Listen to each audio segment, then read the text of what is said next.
What's going on, you nerds? Welcome back to the True Nerds Gaming Podcast. We are back for episode number 17, I do believe. 17. Number 17. So we're trying to get back on track after I was extremely sick. This week, we are going to be arguing extremely passionately about the Halo Paramount Plus series. We're also going to be talking about Dan and I having our Steam Decks, both of our opinions now that we've had more hands-on. And then GPU prices are slowly going back down. They're actually around MSRP. Some of them are, at least. And what else we got? What was the last Outriders one? expansion. That's right. Just got announced. Outriders expansion, a game that me and Dan truly love. So thanks for stopping by. We truly appreciate it. With that, let's get into it.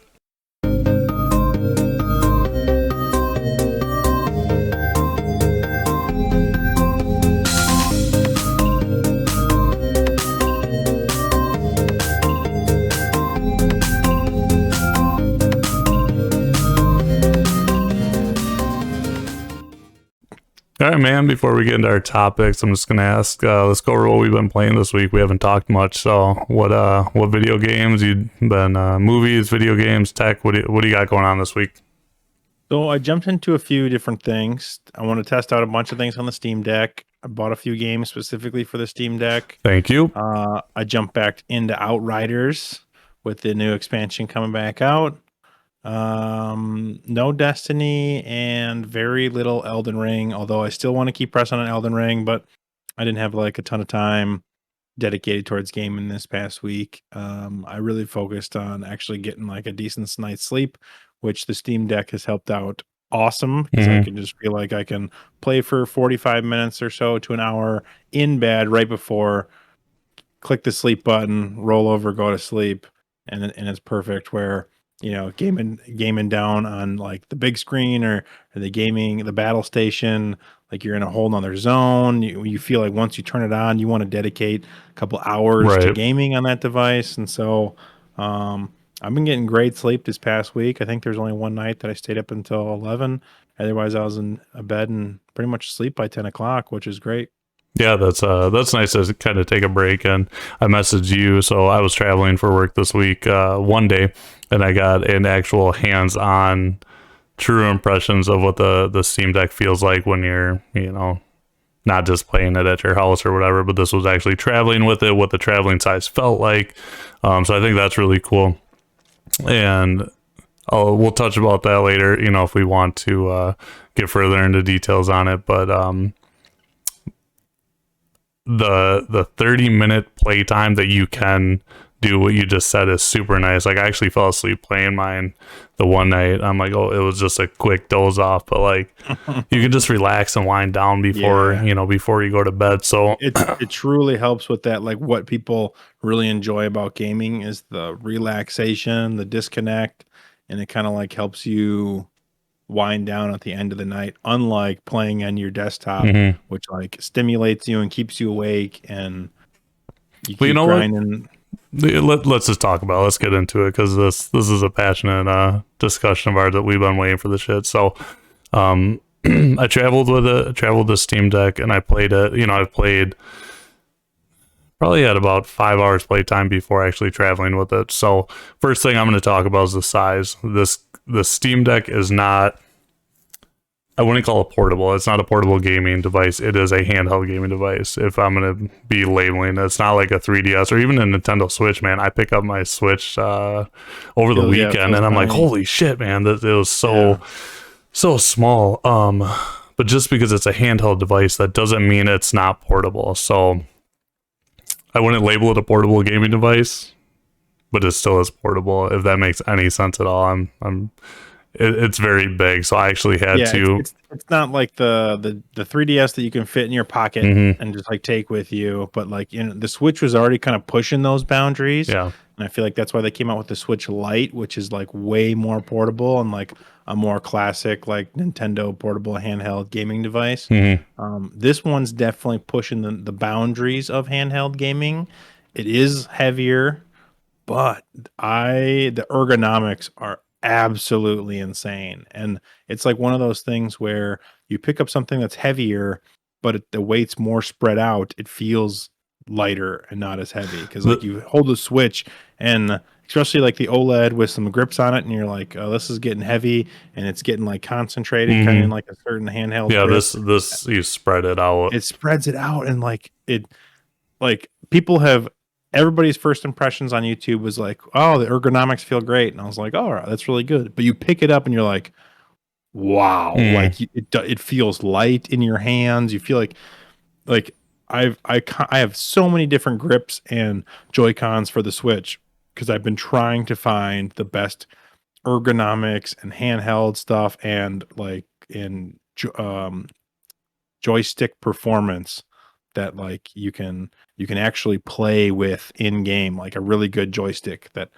you get, and then you get the ergonomics with it. And like I have like 2 or 3 different I have 4 different kinds of Joy-Cons that I've tried, like bigger and bigger, and some of you don't even have batteries. You can't actually use them as like regular Joy-Cons. You can only hold them docked, but they make the Switch even, I think, longer than the Steam Deck. And that has its own ergonomic challenges as well. And then I've tried the what's the thing that you recommended? Satisfy. The Satisfy grip, which is probably the best so far, and especially with when it comes bundled with the pristine case, the best case I've used. And for the price, the price alone, man, $30 you can get on sale with the USB-C like small short adapter for a power brick that like is a high quality thing. Like there's a lot of really good stuff going on about the Satisfy that I absolutely love. But I just feel like I'm chasing the next level. Everything's about 95%, and there's always one thing that I can find wrong with it. The Split Pad Pro from Hori would be perfect if it didn't like come to a point on the sides, but it digs into my palms. Okay. And it like 45 minutes to an hour, and like it's like aggravating this nerve in my palms. And like the Satisfy is way more comfortable in like a rounded sense, but it doesn't doesn't add anything to the joysticks. It doesn't add like enough. No, did yours come with joystick extensions? It did. Okay. And then they're not bad. They definitely improve it. I bought they've released like a set of Joy-Con extensions that are higher and that have different kind of grips. I bought those and used them, and they're much better on the Switch. But the Steam Deck's joysticks are like the perfect height. They're like what an Xbox controller would be. I absolutely love them. I feel like I could play first-person shooters without any issues with their standard default height. So it's funny. Well, I'm going to backtrack here before we get talking about ergonomics for me. I just wanted to touch base because I have traveled with my Steam Deck. I just want to bring that up. Traveling with a bag, it was great. The case that the Steam Deck comes with actually made me comfortable to travel with it. So I put in my duffel bag. I had, the way they built this case, the back has a little cutout. And it comes with a bag, so you can put your charging cable into the bag, and then it goes into the cutout, and it has a little elastic band that holds it. And super smart. I don't know why no one's ever really thought about that, but the case is very, very well built. It is small enough to just fit the Steam Deck, no extra accoutrement, which is really nice for how big the damn thing is to begin with. So super happy with that. Travel, I got my whole. I feel like the case isn't any bigger than like the big style Satisfy case that like fits the grip, but it holds a bunch of your games. It holds the portable battery, and it has like space in the top for some of your other devices. I feel like the cases themselves are very similar sizes. Yeah. Obviously, this one doesn't give you any extra room for anything, but with you don't need it. You don't need it. There's no games. Game cartridges you have to slot in. You're not really going to bring like a power brick with you or like a portable battery with you. I feel like just with the amount of power that the Steam Deck needs, you'd have to have a pretty decent one to power that. And so I think this week I'm going to try my Nintendo Switch branded one that has enough power to charge and play the Switch specifically that I had to pay extra for, and see how that fares. But honestly, like I've had great battery life with it, especially if you cap the power wattage at 15 watts. So Okay. I do See, I 30 haven't touched the FPS wattage. cap, and I cap the power at 15.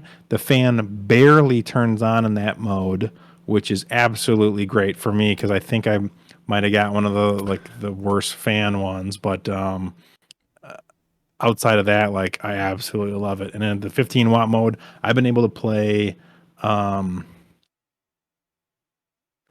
are the games I was playing today? Tales of Arise, 30 FPS You locked. bought Tales of Arise? There's a demo. Oh, okay. Yeah, and I know that was supposed to be really good on Steam Deck.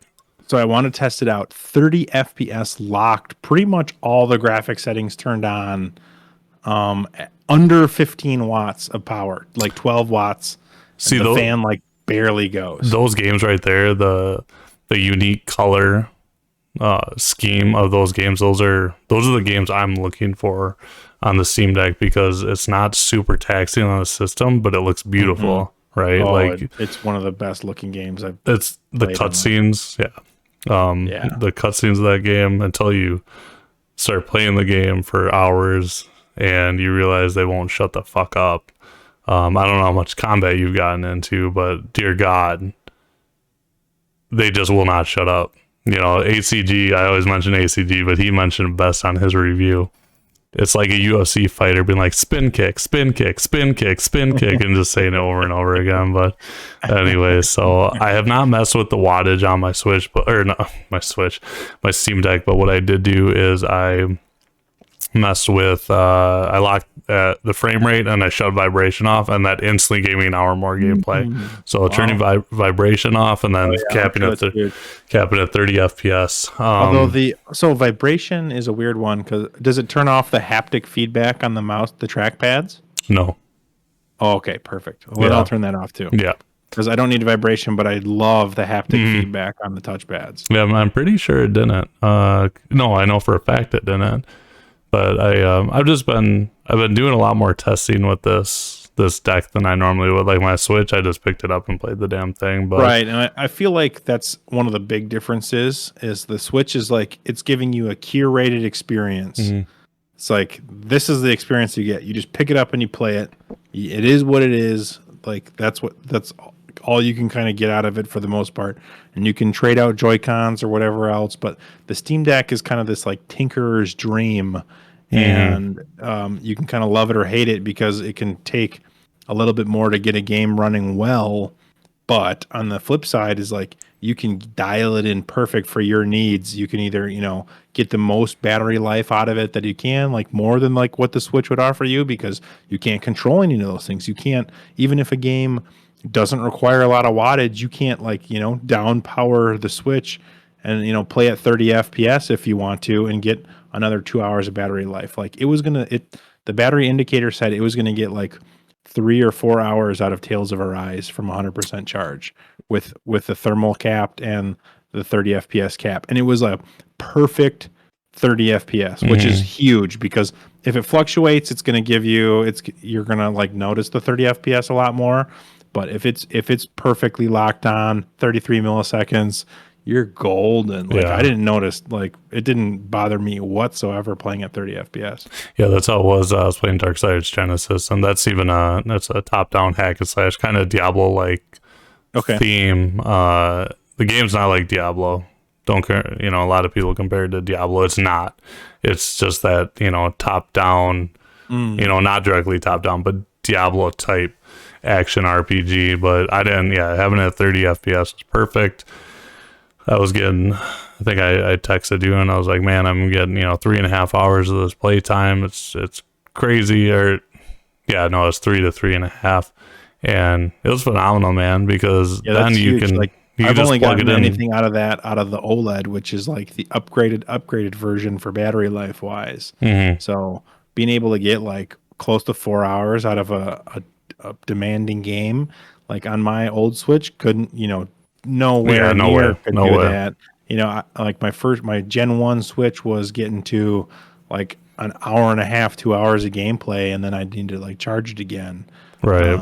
The Switch Lite, they kind of like hampered the battery life and a few other things, and so it doesn't get amazing like battery life like out of gameplay. And so the Switch OLED is the only thing that can come close to you dialing in the perfect settings for your Steam Deck, and you can get close to 4 hours out of a demanding game. Like that's all I think you'd ever want out of a handheld. Yeah, if you're playing for device. more than 4 hours straight on a handheld, like dude, take an hour break and charge your damn handheld. So sure. I know you said you bought some games.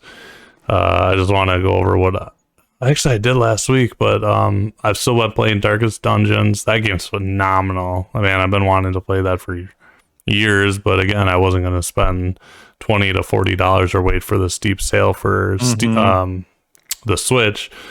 And that game's phenomenal. Darkslayer Genesis is phenomenal. I'm just having a fucking blast on this thing, and there's days where I just don't want to play on my PC, and I'll play for 30 minutes, like you said, go to bed. Yeah, it's great. Just pop or it. play on the couch while like you have something on the TV, or the wife's got something on, and like I've done that multiple times. It's great. And so I'm loving the portability of it. Yeah, because there's just times like I don't want to go downstairs, like because like I kind of said earlier, alluded to, like once you sit down in your battle station, like you want to be there for an hour and a half or 2 hours to feel like you've progressed or done things. And the Steam Deck's just like, especially with that like sleep function that like picks you up and takes you back like right where you left off.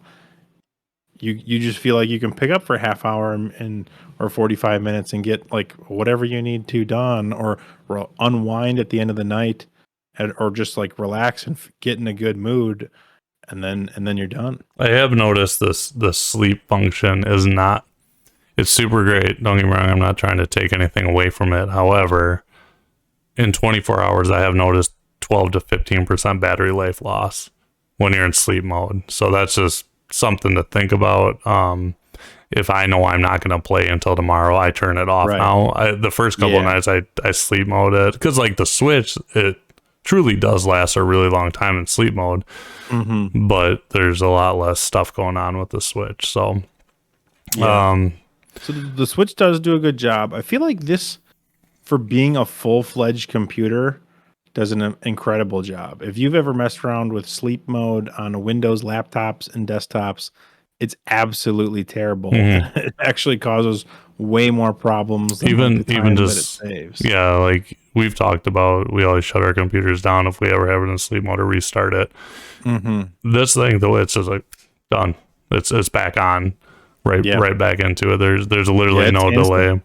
Literally no delay. So I do love all that, and I wonder if like the 64 gig version is as fast coming out of sleep mode as ours is. So I don't know if I told you, but I got the 256 gig version, and not the 512. What? I know. So I just like, I thought you pre-ordered the 256. I pre-ordered the 256, not the 512. I wanted to, but I was just like, it's one of those like things where I don't like paying extra for storage to begin with. The etch screen, the anti-glare screen, did have me considering it, but after like getting the Switch OLED and a couple other things, I was like, I don't really want to spend that much money on this device. And I was like tempted to get that $399 64 gig version, but the mSATA SSD, I've had a laptop with an mSATA like drive before, and it is not a pleasant experience. Right. So I was like, I'm not going to get that, so I'm going to get the middle ground. I can get a couple games on the 256 gig drive, pop in an SD card. But what I didn't know, and honestly, if I would have known this from the beginning, I would have got the 64 gig version. Yeah, I think we talked about their micro SD card is, whatever their wizardry they're doing off of it is absolutely insane, because I've noticed no slowdowns in download speeds, in game loading speeds, and versus the NVMe SSD. Like whatever voodoo they're doing on the SD card is actually insane. And so you could have been better off getting the 64 gig version and a 1 terabyte micro SD card than you would have been getting the 256 and a 512 gig micro SD card. And so I think there's just a ton of value there. And especially with like micro SD card prices like have been like coming down over the years. Like I got a 512 for $60.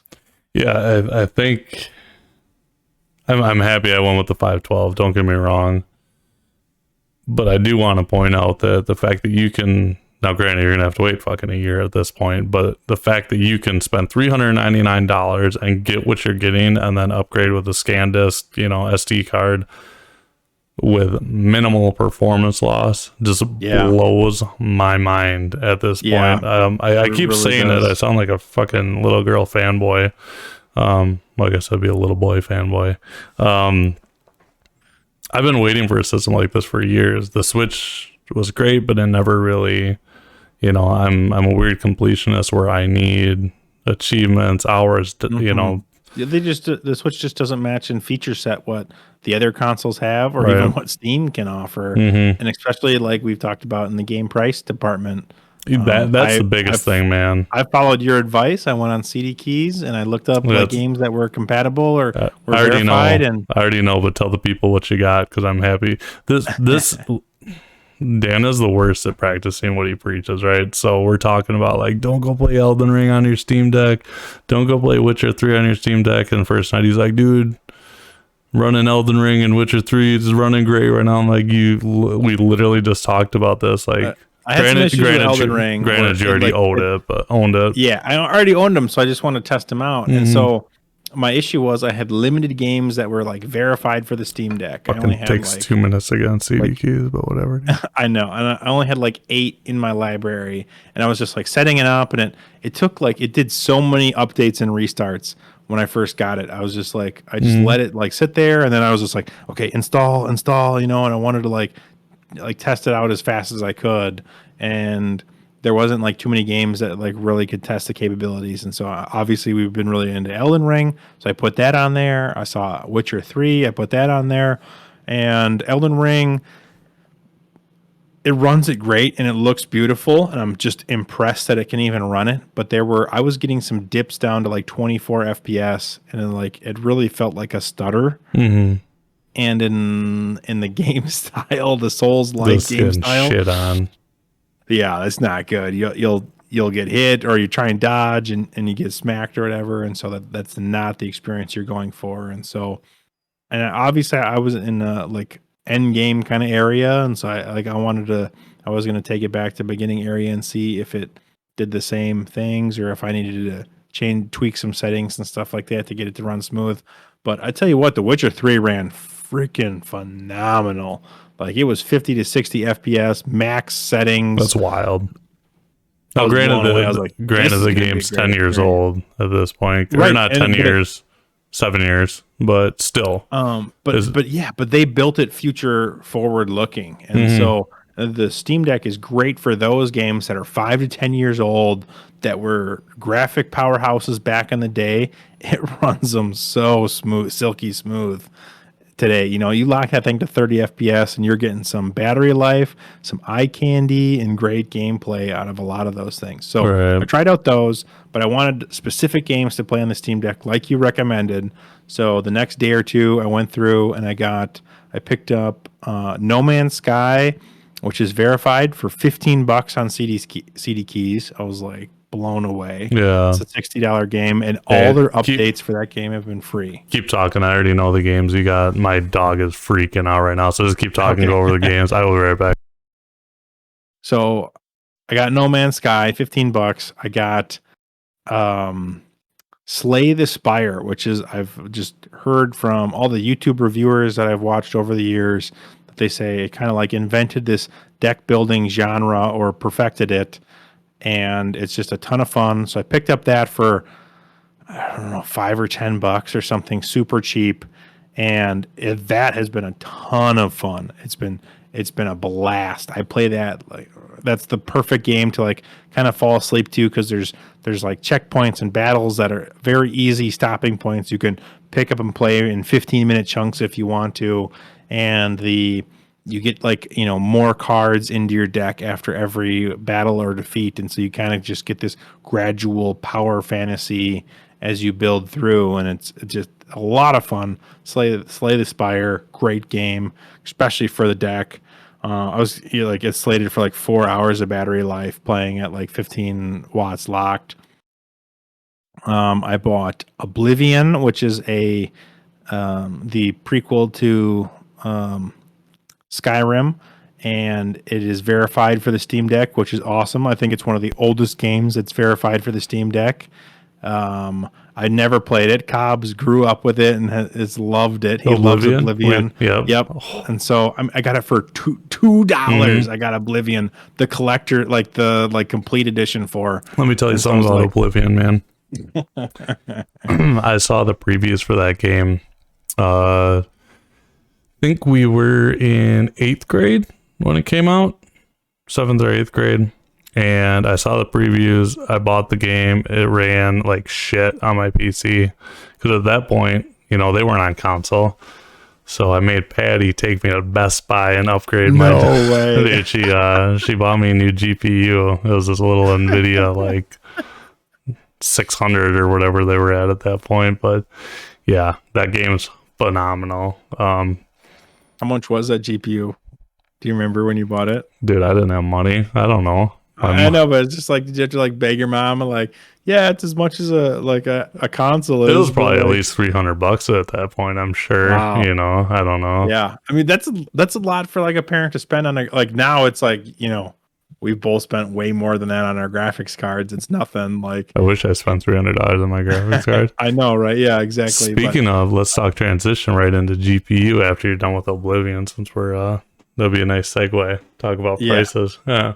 I mean, so I'm really excited to play Oblivion. I looked up some of like the images and stuff on it, and especially after the complete edition, it's starting to look like Skyrim, and especially on an 8-inch handheld device, like.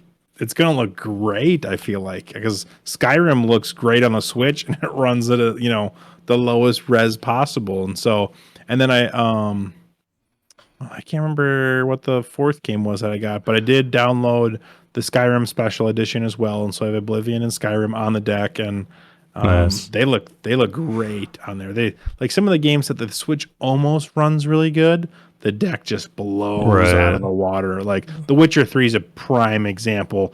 Like I feel like the Switch is running that on a blurry 540p. Yeah, it doesn't look good. It's still impressive that it even runs it, but on the Switch, yeah. Which it was on a Xbox 360 basically, and it's on a single card. I think they use a 64 gigabyte card instead of the normal. I think the Switch are normal 32 gig. Yep. But did you beat Skyrim? Have you beaten Skyrim before? Never. Dude, I don't even think I've gotten halfway through Skyrim. That game is so good. I after surgery, it came out. Battlefield 3 and Skyrim were that year, I believe. But I was laid up for surgery, and I got it at midnight release back when that was still a thing.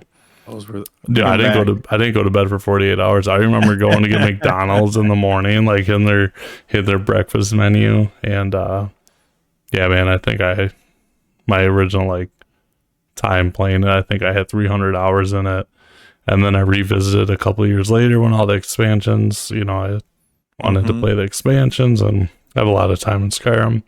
Skyrim's just a classic example, and I think honestly Elden Ring is the replacement for Skyrim. It's going to be our next Skyrim. That like if you as a game developer or game creator make a game so good that you can sell it for the next 10 years and just update it for the next generation devices, that like that's the way to do it, right? Like people just love your game so much that they just want to experience it on every device that they own. And that's Skyrim. People like there's a big meme. It's like, oh yeah, like, they're still selling Skyrim in 2050 for the the PS72 or whatever. Right? Yeah. Well, it's no different than The Witcher 3, man. The Witcher 3 is another great example. GTA 5. If you make a great game, you can keep selling it. Mhm. Like the return on, like the initial return on an investment, like I feel like EA doesn't quite understand this because they're like, all right, whatever our initial sales are, like that's what we're going for. That's what's going to drive our shareholders and everything else. And it's like, that's the long game's the way to go. They made Skyrim when I was in high school, and I'm still buying it to this day. I bought it Right. on the Switch, and it's like I bought it on the PC, I buy it on the Xbox, and it's like every device you just want to know how good that game plays on that device, and that, like, especially on the Switch, like how amazing you can, how portable that game is. And like you go back, and I'm playing it on the Switch, and how great the graphics and the engine were when that game came out is insane. Like when you drop an item and you go all the way across the map and you put 100 extra hours and you can come all the way back to the Still beginning, there. it's still there. Yep. Like it doesn't like despawn or delete that stuff. It knows all that, but it doesn't get bogged down or too complex with all these saving points and data points. And it runs on an Xbox 360, Right. and then and then on a Switch. Well, blows my mind. Yeah, I don't understand. forgot what the cap is. There's a certain time in one playthrough that you like cap out in Skyrim where your game starts to bog down because of all the items and dead bodies and this and that. But anyway, so yeah, let's talk the GPU market. Yeah, it's finally come down. Like you can actually build a computer. Huge, dude. This has been a 2-year process. And it's not in a perfect state, but it's in a state that you could actually build something that can game reasonably well for what you're spending. Like the Xbox and PS5 actually like held such a high value, I feel like, for this entire 2 years, because you couldn't build a PC anywhere near what the PS5 and an Xbox Series X could do for the price that you could get them. And even at like paying some scalper prices for not the $1,000 scalper prices, but the $700 scalper prices, you couldn't even dream of building a PC for that price. Right. And so it's been so rough that you can actually build PCs right now and for reasonable prices and get really good gameplay out of them that can beat an Xbox Series X or a PS5 in some scenarios. Now, they're proprietary SSD like speeds that like in games that take advantage of those. You can't get that on the PC yet, but the graphics wise, you can, and FPS wise, you can definitely take advantage of that 144 FPS all day. I think the go-to graphics card for me right now is the AMD RX 6600 XT or 6600, whichever you can kind of find reasonably priced. But I think I've seen 6600 XTs go for like 380 to like 350 at the really, really low end, which they are incredible graphics cards for that price. I've seen them. I've had people buy them for $700, and I built a computer around it, and they're incredible of what they can do. Now, are those like max performance at 1080p, or are those? They're a little bit more. They're a 1440p/1080p kind of card, where they can definitely get some really great gameplay at 1440p, but your cyberpunks and your really, really demanding games, you're probably going to look at more like 1080p kind of maxed out, right, out of that card. And that's all FPS determined, right? Like, yeah, exactly. my card runs beautifully, but I'm not capping out on graphically intensive games at the 2K that I run it. So right. And so I feel like a lot of people kind of get bogged down, but you can really optimize your settings for less than $400. Who gives a shit? Right. You know what I mean?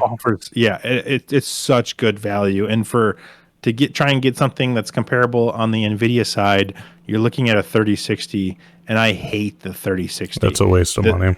Because NVIDIA's answer, like the 3060 was a card that came out and was a COVID profitable card. Right. It was after they initially launched their first like 3 or 4 cards Nvidia did that were aggressively priced, and then once they learned that they didn't have to aggressively price anything, they're like, hey, here's the 3060. It's 20% better than the 2060 Right. for more money. Yeah, and you're still going to find those for less than what, $700 at that point with scalpers. Oh and my everything. gosh, they were going for $800, which was the same price as the 3060 Ti. And here's where like Nvidia's terrible marketing and bad consumer research goes is they're both selling for $800, the 3060 Ti and the 3060. But There's people are still buying the 3060 because they can get their fucking hands on it. Well, that was one of the things, and then like they just like didn't know any better, right? And the 3060 had 12 gigs, and the 3060 Ti had 8 gigs. So they're like, oh, well, it must be worse. Wait, the Ti had 4 less gigabytes of memory. Yep, but it was faster memory, and the 3060 is never going to use 12 gigs. But the only reason they did that was because they were trying to compete directly with AMD on their kind of mid-range, and they knew that they were going to come in with 12. The 6700 has 12 gigs, and so they're like, well, we're going to match it to make sure one thing that I liked with AMD. The casuals, right, like know that like, oh, these cards are on par, right? Like your 3070 has 8 gigs. For most 4K games, 8 gigs is all you need. There's no reason a 3060 needs 12 gigs of memory. Right. It doesn't. It was all marketing. Yeah. So they paid more for marketing. Does mine only have 8? I thought I had 12. No, yours has 8. Really? I trust you. I thought I had more for some reason. It doesn't need it, especially for your monitor setup. You have 4K 60, 1440p, 144. Nothing's really going to come close to any of that. And even if it does, like the beauty of PC gaming is you can dial it in towards your graphics card. And you can drop down the assets or you can build up the assets. And that's what's great about some of the lower end cards is you can put max asset, like super high asset graphics on. So everything looks detailed enough that it's loading in all these really big assets. And then the shadows, the lighting, the effects, those are the things that are really performance hampering on your system. You turn those to medium or low, and boom, you're in the like 100 FPSs on whatever you're playing at like 1440p, no problem. Even like Halo Infinite is known to have horrible optimization, and I still couldn't even cap my memory. I remember playing with it, my frames might drop, or not drop, but be lower than, capped at what my monitor could, but I never even went near my memory. I remember that. No. And really all it kind of does is like future proof you. NVIDIA is really stingy on their VRAM because they want you to upgrade eventually. And so while your performance, they're thinking 5 years down the road, your performance may still be able to handle that resolution and graphic settings that you're trying to play at, but they want to make sure that your memory can't, so that you'll upgrade. Where AMD almost does the opposite, where their performance doesn't quite meet, you'll never use the amount of VRAM that your performance can meet, right? And so, I mean, like the RX 480 had 8 gigs of VRAM. 99% of the time, it was never going to be able to run anything at like 8 gigs of VRAM at 60 FPS. So this is completely off topic. However, I just heard the other day, is it FRS or FSR? FSR? Dude, I didn't realize AMD was doing that. So FSR is AMD's answer to NVIDIA's DLSS. Which excites me because it's different, but they're the same. Because it's competition. Yep. It's always been, hey, if you want NVIDIA or if you want the best performance, you go NVIDIA kind of deal. Well, hey, here's AMD. I've always been, hyped with their Their price to performance generally yeah, is better. I always root for AMD, even though I have an NVIDIA card right now. I'm always like an AMD fanboy, so I'm very excited. I definitely, especially in the graphics department, I always like to root for AMD. In the CPU department, they're starting to turn into an Intel where they have the lead and they know it, and they're going to charge more for it. But they haven't got to the point that Intel did, where they were so arrogant that they just kept releasing basically the same CPU year after year after year after year. But there's been ports where like they could have released, especially AMD just recently released their lower end lineup of the 5000 series CPUs, their latest gen. So they just released the 5700, the 5600 non-X, the 5500, and then they released a couple 4500 generation CPUs that are all under kind of $300. So they finally released their lower end. Up until this point, you had to spend $300 to get the 5600X, which was their 6-core, 12-thread CPU, but that was the cheapest 5000, like the latest gen CPU you could buy.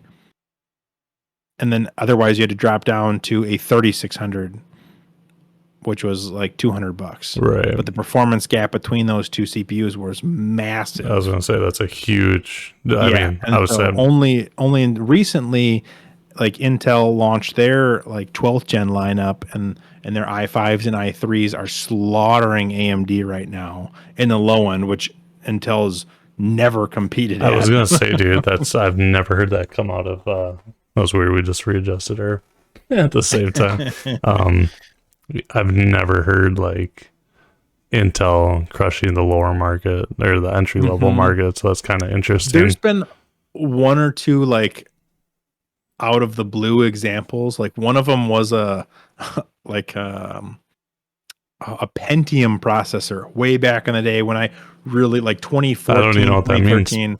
when I first started getting into CPUs. So they have their i3 line, i3, i5, i7. Pentium is below i3. Yeah, see, I've never even heard of that. Is that like a normal like mom's desktop computer or what? Yeah, pretty much. But they had one Pentium that I don't know if it was their 10-year anniversary of the Pentium or something, but they had like an anniversary Pentium that was basically kind of like an i3 that you could overclock the absolute piss out of, and they charged $50 for it or something stupid like that.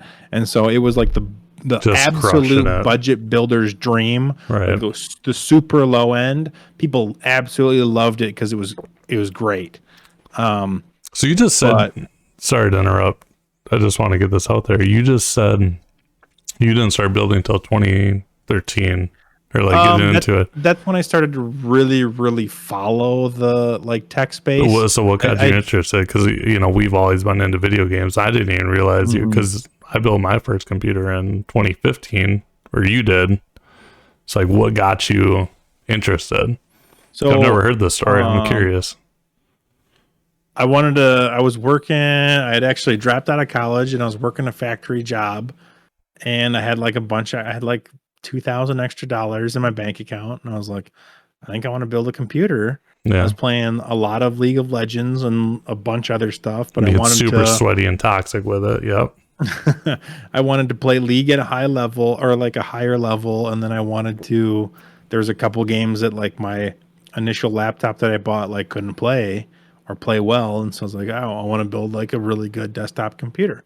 And so I did a bunch of like YouTube videos on how to build a computer. My problem was I didn't watch a bunch of videos on what to build in your computer. Okay. And so I looked up a few quick things. I was like classic falling to marketing like knucklehead, and I saw some AMD stuff.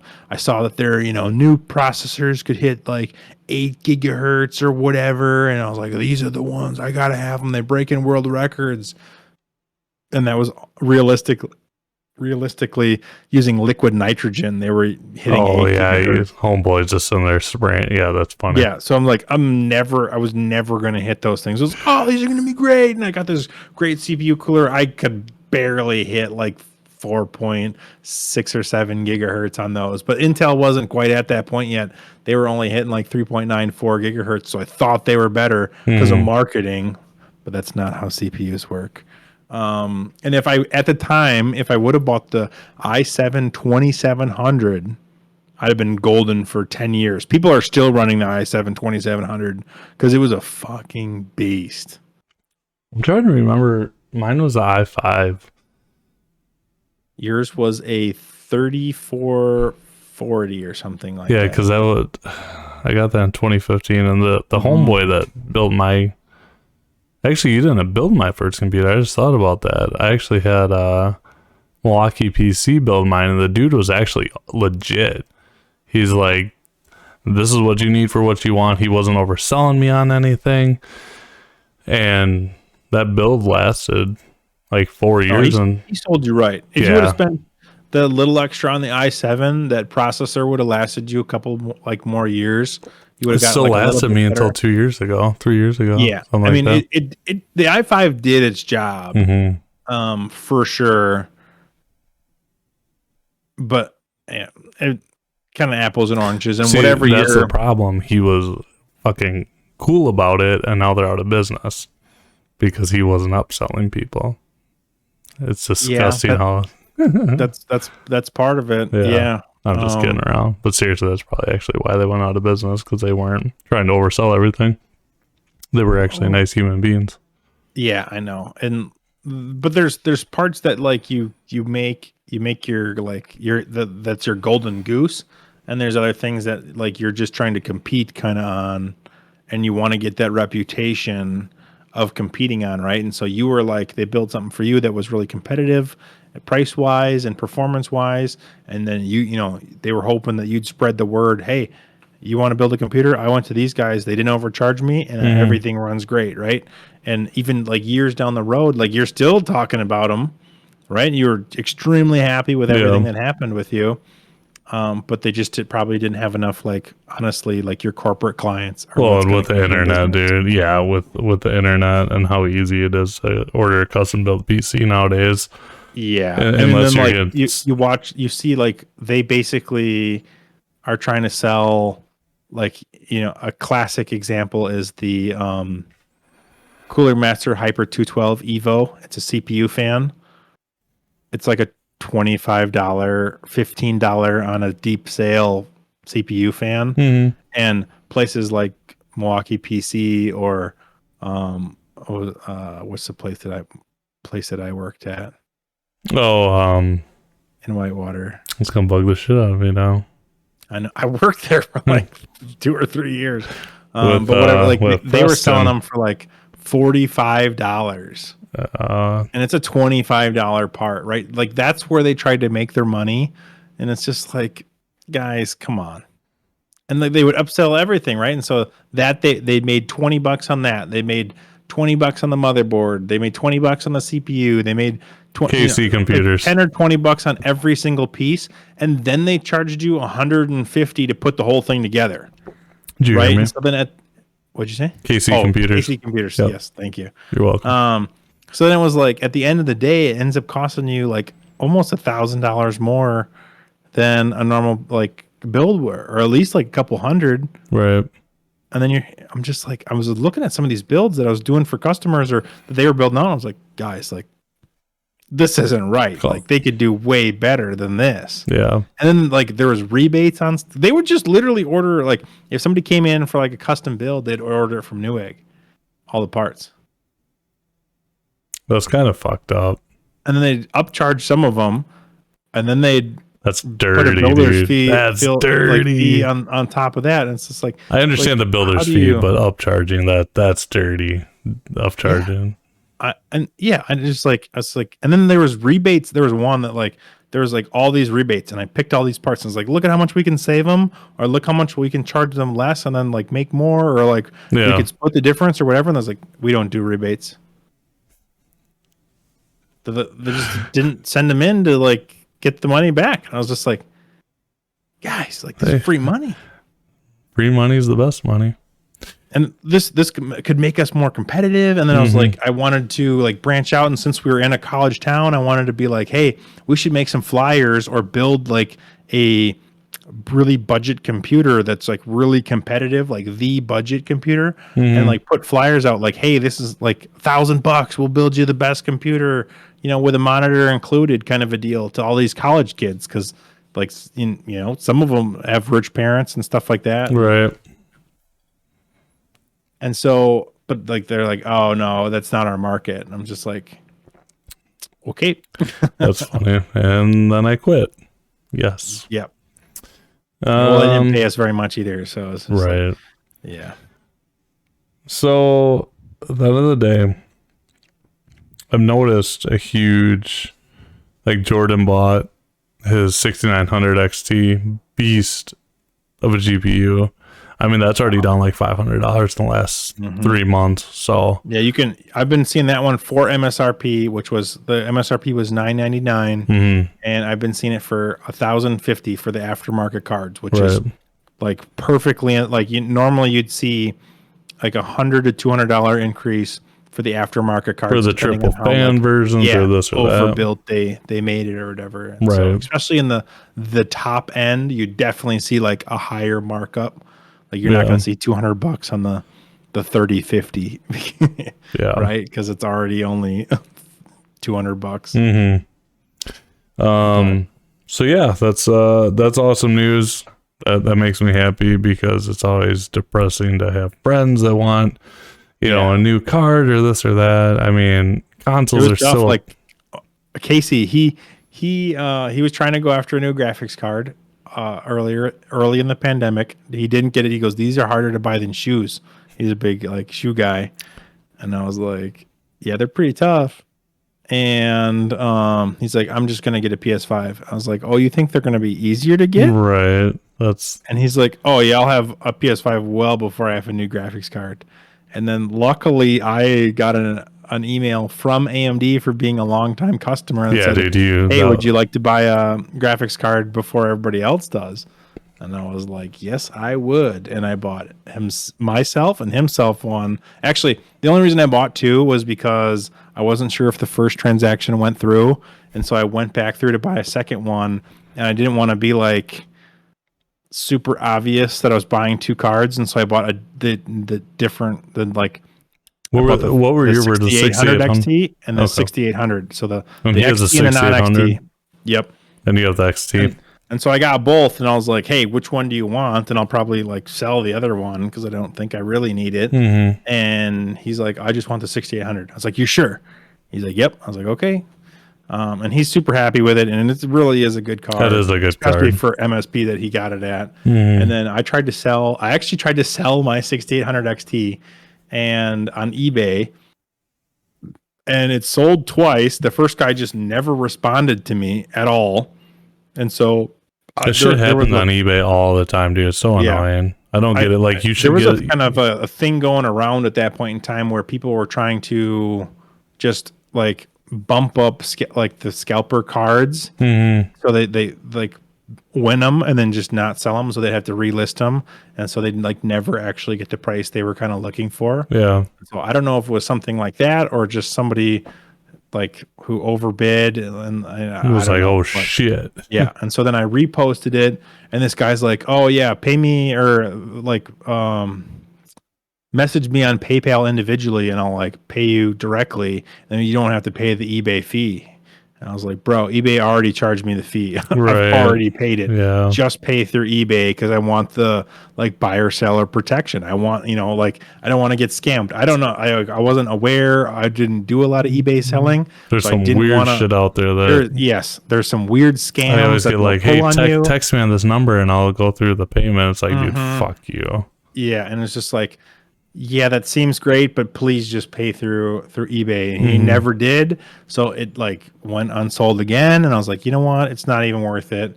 So I kept it. And luckily I did, because that's your traveling. Went up in price even more. I put it in my traveling computer and I absolutely love it. Now it's my only. So the real big reason for me to keep it is it's my only graphics card that has HDMI 2.1 on it, which my LG OLED TV, the only way to get like 4K 120 hertz is HDMI 2.1. It doesn't have a display port on it. And so my 2080 Ti only has HDMI 2.0. and so you can only get 4K 60 on that, and so there's no like real way to like game on the like from the computer to the TV, and so that's my like kind of home theater like TV gaming PC. Thank God you kept that, dude. Yeah, and thank God I did, because like I've been looking at the prices even now, and I've always kind of wanted to upgrade like my 2080 Ti because I like to have some of the best stuff, and I'd have to spend $1,000, and I got it for like 650 or something stupid like that. Yeah, and yeah, just nothing else kind of compares, especially at retail pricing. Like you can't beat like the value that they were initially launched at. So the only issue right now is with the low graphics card pricing, new graphics cards are supposed to drop in the fall, the brand new generation. But the issue with that portion is that was the same thing we said 2 years ago before the pandemic, right?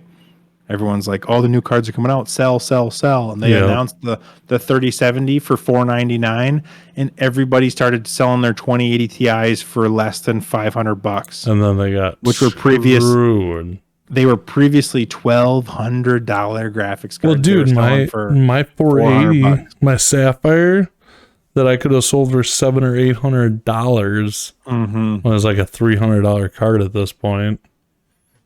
It was wild. Yeah, it was a crazy time, and so like part of me is like, don't buy now, because the new stuff's coming out. But honestly, like if you can get your hands on something that you want a performance upgrade for a decent price that you're looking for, especially in that like $400 price range, like the 6600 XT, it's a great card. Or if you can get your hands on a 3060 Ti for under $500, that is a great card. You're gonna have a ton of performance, especially from probably anything that you were coming from, unless you'd already like upgraded. Like those are great cards. The new stuff is probably going to sell out just like that, and it's going to take a year for anybody to, or 2 years for anybody to like try and get their hands on, especially on the crypto market where the new stuff just blows the old stuff out of the way, and they can make so much money on crypto that these crypto guys, you know, they'll pay anything for these new cards. Well, if you look at the new cards, you know, the difference between a year ago and now is only going to be like a 10% performance issue and difference, unless these 4 series are like, yeah, it kind of depends, because like the 20 series jump from the 10 series wasn't a lot, but the 30 series was a big jump. It was, but I don't think they can with the 4 series. I don't think it's gonna be that much. I've heard like 11%. Well, they're talking about a big jump, but it's gonna cost power. Well, they were saying you need to have a fucking individual power supply for your GPU. For the what was it, for the 40 whatever.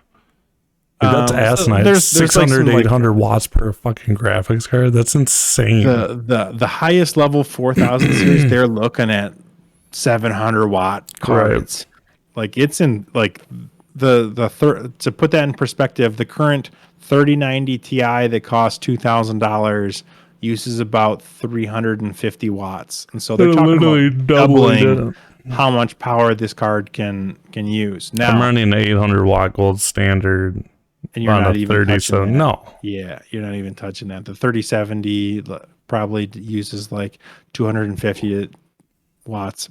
Like yeah, no problem. And so like that's what most cards use, is like 200 watts to anywhere from like 150 to 300 watts is generally the range of cards. And so they're saying this next gen series is going to like just use so much power, but they're also saying that they may be going to a chiplet design like what AMD's CPUs have. And so there might be like the 4090 might actually have 4 graphics card chips on the card, but they kind of talk to each other as like they were one graphics card, kind of like the Ryzen CPUs do. Okay. Does that make them run hotter?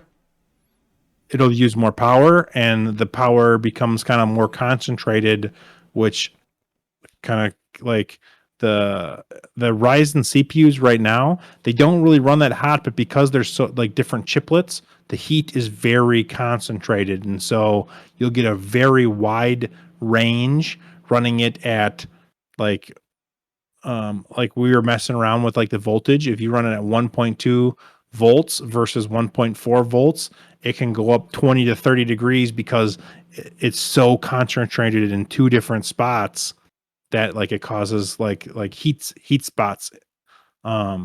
Whereas like in a big Intel package where everything's like together in one monolithic block, the whole thing creates a lot of heat, and so you get this more gradual heat increase as you increase the like voltage and stuff. Where AMD is like, if you kind of reduce it just ever so slightly, you can get really, really good temperatures. But if you're trying to max it out, it creates these really two hot spots that are really, really hard to cool. And you kind of have to have a cooler that's built to have their most efficient cooling portion of the cooler over the hotspots, because the hotspots are no longer centered in the device. Right. If that makes sense. And so if Yeah. you think of like Normal you cooking cooler, food over a fire, you want like the hottest part of the fires in the center, where like if you spread out, if you think about, you putting 3 different fires down, where you'd have to put your food to get it cooked evenly or at a hotspot, you have 3 separate hotspots. And so you have to kind of have this massive pot to get it, to kind of accumulate that heat like efficiently. And so that's some of the challenges to the Ryzen CPUs, is where they can really fluctuate in temperature. I've seen like a lot of people kind of complain like, oh, it's like running at like 80 degrees Celsius, where like normally I don't have that issue. And it's like, well, it's because the voltage is probably too high from the stock motherboard. And then B, like the cooling device isn't centered specifically over the heat source. And so it's not cooling it as efficiently as it possibly can. And so the easiest way, I made a YouTube short about this, is to create a voltage offset. Shameless plug. Create a voltage offset of like 0.05 volts, drops that down, and your temperatures will drop 10 to 15 degrees, no problem, and run super stable, because the motherboards are applying way too much voltage to these like hotspots because they have to calculate for the worst scenario. Like the CPU that is the worst CPU that comes off the line, right, might need like the highest amount of voltage, and it can't like determine what CPU it gets put in it, so it just has to apply the max voltage right off the generic rip. Yeah. And so by kind of tuning that specifically, and my YouTube short does a very quick and easy job of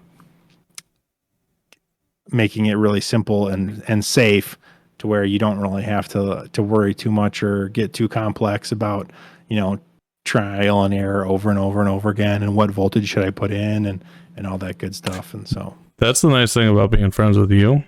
I just invite Dan over, and I'm like, hey, sit at my computer. I'm going to go do some shit with the kids. And Dan just loves tinkering so much that I'm like, dude, I got a 0.01% increase. No, I'm just kidding, not that low, but it is awesome. Comes over and just sets the rig up for me and makes it run as beautifully as it is right now. But we've been going for over an hour, so we got to talk about Outriders, because I am super excited.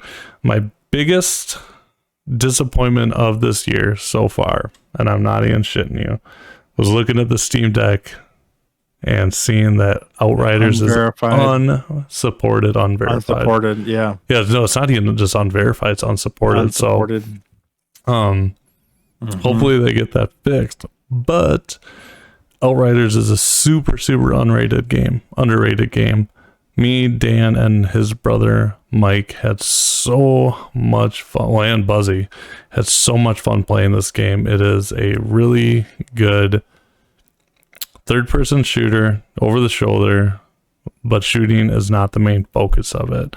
It is focused on your skills. Consider it kind of like Diablo, where like your generic attacks are just kind of filler attacks, but very much Diablo, but third person over the shoulder kind of shooter. They really modeled a lot of their stuff Yeah. kind of after Diablo, the looter shooter kind of genre. Yep. Looter shooter graphics are phenomenal. Story is out there, but it's really The good. campaign was it wasn't, I wouldn't say like the greatest campaign ever, but it was intriguing that like just kept you like, what's happening? What is going on? What's happening next? I need to know what's happening next. And you keep kind of playing, and you're like, this keeps getting wilder and wilder. And then it comes to this finale that does not disappoint at all. It really like fulfills the like your interest need, and like you're like, holy smokes, that was a really interesting, like fun campaign. Like I honestly, like when we talked about the game of the year kind of awards, like that was one of my games of the year. It was so good.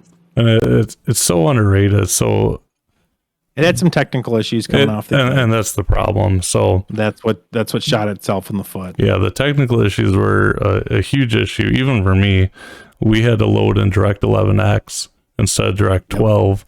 Now, granted, a lot of games are like that. Even Fortnite, which has the biggest budget of any game ever. Like I was, Mark came over and we were both playing Fortnite, and his piece, it would get like these crazy drops down from, it was playing at 120 FPS and would drop down to like 70, 50 FPS swings out of nowhere. And we're like, I'm changing all these settings. I'm putting everything on low, and it would the exact same behavior. And it wasn't until after he left, I was like, I had to switch it from DirectX 12 to DirectX 11, and see, but if you look everything worked. But think about it this way: Fortnite's been out forever, so that's actually something that you could search on Google. When Outriders came out, they updated that. Like they updated actually to like support DirectX 12 within the past like 2 years. Fortnite. Yeah. Okay. So after it released, it was DirectX. It was very simple, DirectX 11 only. They came out with this massive update, DirectX 12 specific. Well, they still say it's in beta. Regardless, what I'm trying to get at is if you have a person who just bought this game, or it was on Game Pass and they play this game on Game Pass and they boot it up and the cutscenes look like shit and they're skipping all over the place, most people just put the game down. Right. So that is where the game was a failure from the technical standpoint. However, if you push through it, put the time in like we did, and realize that this game is actually phenomenal. I had so much fun playing. It was one of those games where the gameplay loop was so rewarding. So rewarding. It's one of those games where you're like, not really in the mood to play Outriders tonight. And we've talked about this. You're like, I don't really want to get on. But then Dan would text me and be like, oh, hey, you want to play? Cool. Sure. Yeah, I'll get on for 30 minutes. And then all of a sudden it's 4 hours later. You're like, dude, I need to go to sleep. Like, the loop was so addictive. Very addictive. Everything was very like, the encounters were very short. They weren't like drawn out like half hour, 40-minute encounters. They were like very like 5 to 10 minute encounters. So you could like keep replaying them very, very quickly if you lost to them. I think one of its greatest downsides was that it like hurt you if you kept trying to play the same level at the same difficulty. You'd start losing XP. Yeah. It was XP, right? Because it wanted you to drop down to an easier it wanted level. You to, once you lost, you just drop down on a world tier level, beat it, and then progress along your route. But I had so much fun tinkering with my build until I could beat that like encounter, because it's very much like the Diablo-esque kind of style, but it had this Doom combat where it was like push forward, just be aggressive. Yep. The more aggressive that you are, the more health you get back, and the more you can survive, right? And so you kind of had to like learn to like kind of encounter, and it's like kind of my first experience with like a Souls like kind esque gameplay where like you're meant to lose and learn and figure it out, like what can beat it, right? Like that's the basis behind the Souls like things and why they're so addictive. And this kind of got me into that, because I was like, oh, if I use this weapon, or if this encounter I sit back and shoot everything, I can beat it. Or, oh no, sitting back doesn't work because they keep like sending guys at me. I need to push forward and shotgun everything. Like those things were so fun to figure out, and which abilities and what mods should I have on each thing to complement that build. The builds in this game are so good and so diverse that everything kind of like keeps playing on each other that you can do that it's so much fun to build things. And I think its biggest end game downfall was it didn't give you enough of those tools fast enough to make this really great build. It started to slow really far down into once you got into like the legendary side of things. And like I'm already like I just went back and played it this week, and they buffed the legendary drop. Yep, I did. Once they announced it, my brother had already last week. It was really funny. He's been watching all the podcasts, and so he watched the Game of the Year podcast. He goes, dude, Outriders was so good. Like, we should start playing that again. When are they coming out with a sequel? And I was like, they've announced it, but they haven't put a date on it yet. And literally the same week, boom, they drop a announcement date on the expansion, and which is 2 months away. Mm-hmm. Very excited. So we went back and started playing it. They initially said they came out with an update that doubled the legendary drop rate, which they did. And I've gotten more legendaries, but I'm still... I have like 6 or 7 of weapons and 6 or 7 armor legendary like perks, and it's just not enough to build craft with. They need to like be, and I've already beaten World Tier 15. I've beaten World Tier 15 expeditions, which is the end game. I've beaten like the highest level difficulty on all these different activities, and I still don't have enough to like build a full complement of things. And so I think the end game just slowed down way too much. They should have been throwing more legendaries at you so you could do this build crafting type thing. Right. Yeah, you want to, I mean, like I think back to Elden Ring right now, I have so many weapons that I could build craft with where it's, that's a good problem to have. So hopefully they fix that, but the DLC that's coming out is called Outriders Worldslayer. Yes, it is. Right now, it's Outriders on Game Pass. They say if you have Game Pass, you can upgrade. You can digitally upgrade Outriders Worldslayer if you already have Outriders through Game Pass. So I don't know if that's telling me that you need to just it sounds like if you have Game Pass, you just buy the expansion. Right, and you don't have to pay for the base game. Do you know how much the expansion is? I don't think they've announced it yet. Yeah, I don't think so either. It's coming out in June, though. I think they have said that initially that they wanted to create a new experience in this expansion. Okay. And so it wouldn't be a direct there's a different antagonist. I know that. Sequel. Yeah, like it'd kind of be like a side thing or more of a branch off of the story. And then like as in campaign wise, you don't have to have completed World Challenge Tier 15 and be completely max level gear to start this new expansion. You can kind of just start fresh in this expansion from what they initially said that what they wanted to do. Now they haven't said anything since the expansion announcement, and they haven't had any gameplay or anything else like that. But that's my kind of understanding is like you can just kind of jump right into this new expansion and play it. See, that's really nice because like for me, I haven't played it for a long time. And I beat the game and everything. I didn't get into end game super in depth as much as you and your brother did, but it'll be nice just to jump into the new expansion because, dude, I had a lot of fun playing it. Oh, it was a great game, and they've made things better for you and your character. Yeah, one of the biggest downfall was Devastator. The class that you were was the only class that didn't have like this big damage buff to their weapons. Right. Every other class had a different kind of damage buff to their weapons, and yours didn't. They've kind of fixed that. They took the timer away from things, and your Devastator survivability tank aggro person is now much more valuable than it was previously, because before there was this big timer, and so you just had to do as much damage as possible as quickly as possible if you wanted to get the highest level of rewards. And so they've kind of changed that. Devastators are now very, very strong.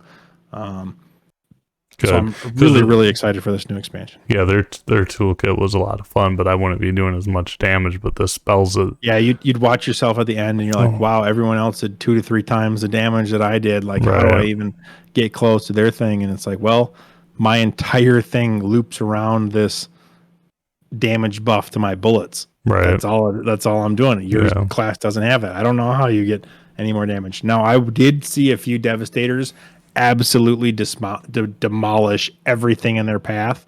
But I don't know if they were over leveled or if it was a very, very niche kind of build within that class. Yeah. But yeah, it was fun though. Regardless, I had fun.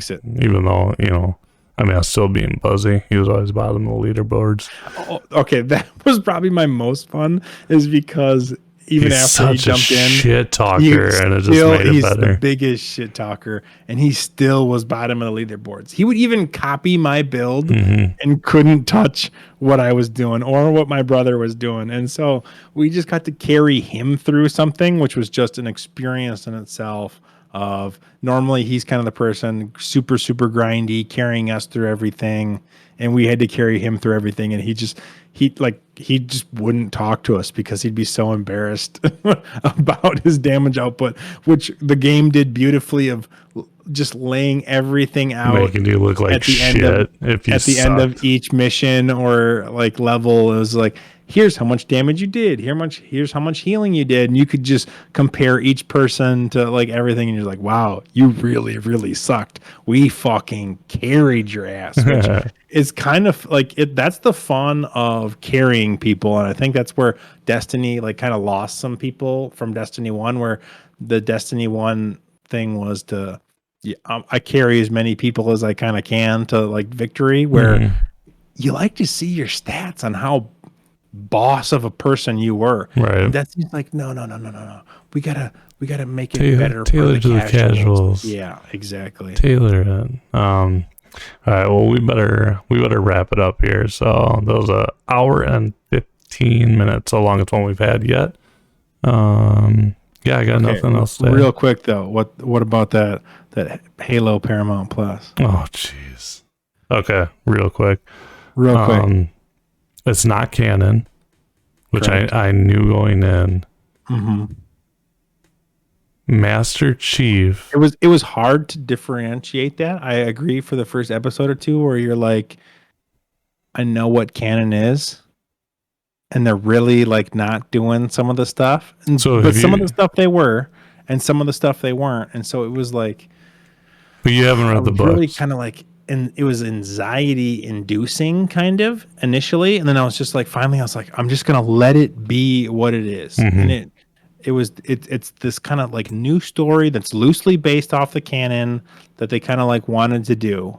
And it is intriguing, and like you definitely don't know where it's going to go. So even as a avid fan base, like, like if you read, if you're a big Harry Potter fan and you went to watch the movies, you already knew everything that was going to happen and how it was going to end because you already read the books.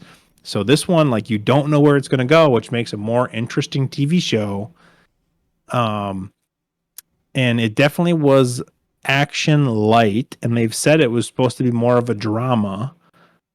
I had a hard time with Master Chief taking off his helmet so often. So I think that was like my biggest complaint about it. He has his fucking helmet off more than he has it on. I know. They're tailoring they're tailoring to non-Halo fans. So I just want to put this out there. Halo fans will like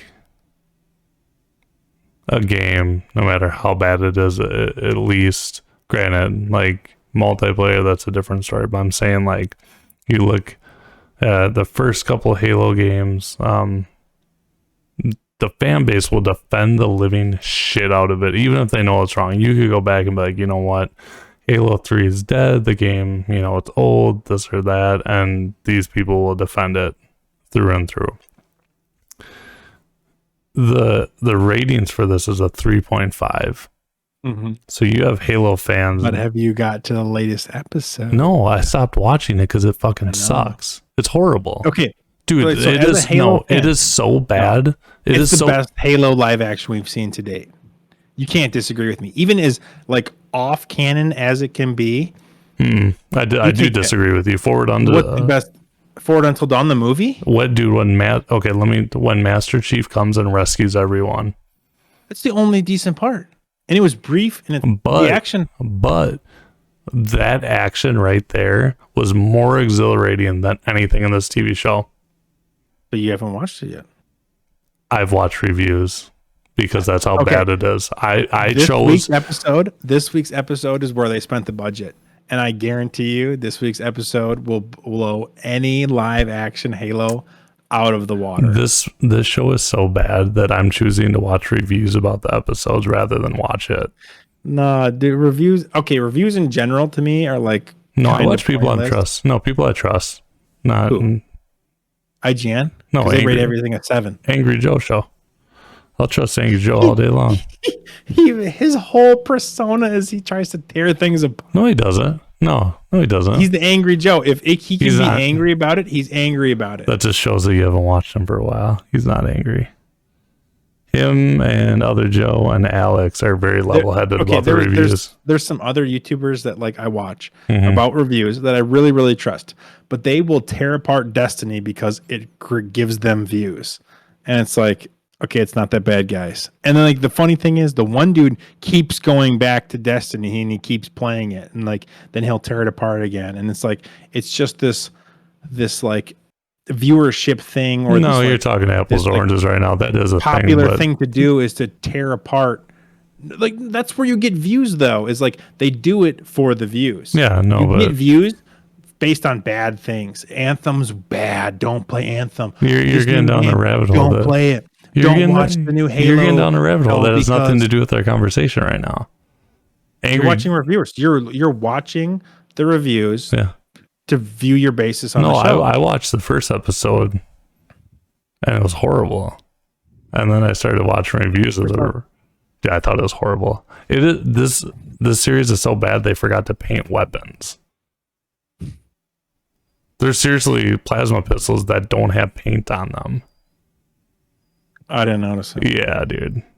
So I was pretty like torn for the first like 2 episodes, and I was like, you know what? I'm just gonna let it be. I'm gonna let it be its own thing. The director has said that he's never played any of the games. He's never watched any of the games, and he specifically went out of his way to make sure he didn't play any of the games to make sure he could make his own thing. And so he really like should be taken as its own thing that's loosely based off the books. So like, like us as gamers, we have the books and we have the games to base our opinions off of. And we have to take the kind of the games out of it and then like loosely kind of based off the canon. And then 343 kind of came in and they made sure that like the overshield sounds there, the plasma pistol sounds are there, that like enough of the stuff feels authentic that it works enough. And I honestly think it does. Like it's telling a different story, which is I think fine because it's intriguing to me. I have no idea what's going to happen next. Right. And this last I wasn't sure. It was like getting better and better with each episode, but like marginally, it was much more drama based about the characters, about the people, with their helmets off. Okay, whatever, I get it. And in Halo Reach, a lot of the Spartans had all their helmets off. But it was just like a Halo, the Master Chief just never took off his helmet, which was kind of a thing. But you don't get actors to play a big name actor to play a part unless he gets FaceTime. Like the Mandalorian was a prime example of that. The Boba Fett was a prime example of that. They had their helmets off 90% of the show because the actor needs FaceTime. I get it. I don't like it, but I get that's a bad example. He only took his helmet off like 3 times. In the latest, he did in the first season. He didn't take it off very much. The last episode. Second season, he only takes it off to say goodbye to Baby Yoda, and more and more. But that was his biggest complaint, and they froze the whole Mandalorian saga because of his helmet. And if you watch Boba Fett, he takes his helmet off in Boba Fett because the actor wants FaceTime. Right. And Boba Fett takes his helmet. Boba Fett doesn't even have his helmet on. Yeah, he doesn't. Yeah. Because the actor wants FaceTime. Right. And so it's very hard to like get an actor to commit to a role without FaceTime, especially as a lead role. A side character, yes. A lead role, it's very, very hard because then nobody knows them as that character. They don't get like credit as much. They're not a fan favorite. But I think they're kind of going on about it the wrong way personally. But I can understand somewhat like their side of the argument. I would argue against it, but I kind of get where they're coming from. So at the end of the day, if you're enjoying it, you're enjoying it. I'm not going to sit here and knock you for it. I personally, I mean, I've had so much investment in the games and in the books. I watched the first episode and I despised it, and I just stopped watching because here's how I act as a person. This is me. If I'm going to watch something that's going to cloud my perception of something I truly adore, I just don't view it. And that's just how I am. But if you're, I mean, dude, I've read I'm my 7th or 8th book, and I have such a fond memory and experience of those books and of the Halo games. Like, dude, you know, Halo 4's campaign sucked. Halo 5's campaign sucked. I played them just enough to get the story snippets, and I don't go back to them. But I'll go and The funny part is, though, like those games, at the least lore Halo is 4 super good. Really tried to put the lore more in your face. They dug deep into the lore to create a story for Halo 4's campaign. Right. But the campaign just didn't execute. It didn't execute. But like Halo 5, or Halo 4, the background lore with trying to blank here. Oh my gosh. The no, the original technology for who the Covenant based their entire existence around. Oh my god. Where all the technology in Halo comes from mostly. Well, the mantle, they were the original mantle of creation. Yeah, what are they? The Forerunners. Holy shit. Forerunners. The lore of the Forerunners for Halo 4 could have been handled so much better, and that's where it just sucks. But anyways, yeah, no, if you're enjoying it, man, that's awesome. But me personally, I think so, especially with a TV show, a lot of people say if it doesn't capture you in the first like 2 or 3 episodes, the show, I don't want to watch the show. Right. I disagree, because there's got to be build up. I think like Harry Potter, the movie wise, the book wise, the reason the 7th book, 7-part 2 movie was so epic was because it had 7 things to build up to it of hype. And they were each like decent enough to like keep you interested, but like it was this long drawn out hype, and that's what builds this emotional connection to everything and this like next level kind of enjoyment. Yeah. And so I think you need to give, especially a TV show, enough time to let it like unfold what it's trying to do. I've gone through, especially with I went back and watched Naruto as this anime. I'm a big kind of anime guy, and there was an anime that I would like, that people beloved anime when we were growing up, that I'd seen a couple episodes of, but never really watched. I went and sat down and watched it, and it is the slowest motherfucking thing I've ever seen in my goddamn life. It is like the classic 90s anime that like keeps talking. Is so slow. It almost hurts. But you keep kind of watching it, and it gets better and better, and it builds, and these characters interact more and more. And by the time you like get midway through the show, you're like, holy crap, this is not what I was expecting at all. This is like incredible. This show built from something that I didn't care about at all, and then 60 episodes later is some of the best TV I've ever watched in story and intricacy. So they have to set up these different characters. They have to set up this. And so you have to, like, as a reviewer of something, you have to take in the setup, and then you have to evaluate their execution of the setup. And that's where I think, like, you have to let the show be what it's trying to be, wait for the execution, the climax of the season to kind of conclude or build itself up, and see then how you feel. I'll tell you what, like, I was starting to like, I'm not so sure. Like, I was on and off about these episodes in Halo, but with this last week's episode, I think it's the 5th week, 5th or 6th. It's incredible. And it built up. It really, there was very few fighting, and it was more about the drama. And all of a sudden, this episode was like, here's where we spent the budget. Okay. Was on this episode right here. And it's like, I mean, I'd just go watch this week's episode and see if you like the action. And maybe I'll do that. It's going to keep you interested, because It's honestly the best live action Halo I've ever seen. And I kind of said that from like the first episode because all the live action stuff kind of felt like half baked, even Forward Until Dawn, which was like the best up until this point. Yeah. I thought that Forward Until Dawn served its purpose of creating a story that directly tied into Halo 4. So like that was really cool. I liked that portion of it, but Master Chief was only in it for a couple minutes towards the end. But And again, those couple minutes, right. So blew you out of the water. It built up, right? It built up and built up. And then if it executed well, it was still memorable and good. Yeah. And no, I get what you're saying. The show does a very good job of that. And as long as everything's kind of expectation management, but as long as you kind of go into the show expecting that it's not going to be super true to canon, but a lot of it is pretty closely pulled from canon, it's a really interesting and fun ride. And this last week's episode was like, holy crap, like this is crazy. This is awesome. And I might just be a different type of viewer. Like I am so on the side of canon when it comes to stuff, even like The Witcher. So I've read all the Witcher books. The Witcher 3 is not canon. So me playing the game, I stopped playing the game. It's weird because I started playing the game and I think I got like 80 hours in on it. Starting, stopping. And I liked the game so much, I'm like, I'm going to go read the books. And I read all the books. And then I get back into the game after like 6 years or whatever, 5 years. And I'm like,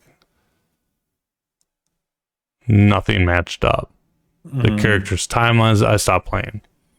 So that's me. So I've never beat The Witcher 3. And again, I might just be a different type of consumer. But guess what? At the end of the day, you like what you like. I like what I like. So maybe I will watch episode 5. You said 5. That's fair. I like to enjoy. I want to root for things, right? You want to enjoy the things that you're consuming. I want to burn them to the ground. I'm just kidding. I like to, like most of the time, like hype can ruin things. And I've noticed that with Destiny. You notice that with certain movies where they hype it up so much. The hype trailers are real. You go see it and you're left disappointed. And so I generally don't like to buy into the hype of something coming in. And I like to just let it be what it's going to be. Now, I can't always like pull apart my personal attachment to certain characters or certain things and let it like be what it is, especially like with the Star Wars sequel trilogy and how they handled the character of Luke Skywalker was like irredeemable in my mind. Yeah. They ruined him, and I couldn't pull myself out to like just let those movies be what it like they were. And maybe that's what's happening with me here because dude, the episode, I'm just like, it's just. And that's fair. And it honestly is really tough to do. But I think if you can go in like expectation management of it being very different than what you're used to, and just kind of enjoy the ride that it's going to take you on. It's kind of like a Michael Bay-esque kind of movie. It's the best live action Halo that we've had. And, so let me ask you this: have you watched any of that? You want to root for it. You do, because every time they've tried Halo, it's failed spectacularly. And so it reaffirms their thing as like video games suck. Video games don't translate into movies or TV shows. We shouldn't do it. No, you want Halo to succeed, right? Because if it does, it means so much more to everything else. And they've kind of like The Witcher's kind of proven that. And I think Halo is, but The Witcher also had the books. Well, Halo also has the books. Yeah.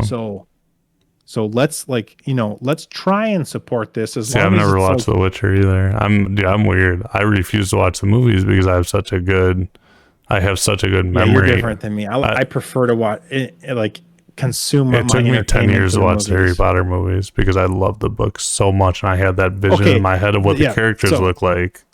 That's a really good point. I think Harry Potter does the best of mirroring the books out of any like film to fiction. And I knew that, but I still took a long time because I had such a fond memory of the books. I'm with you. I'm also a big book reader, but I know you are. I'm not.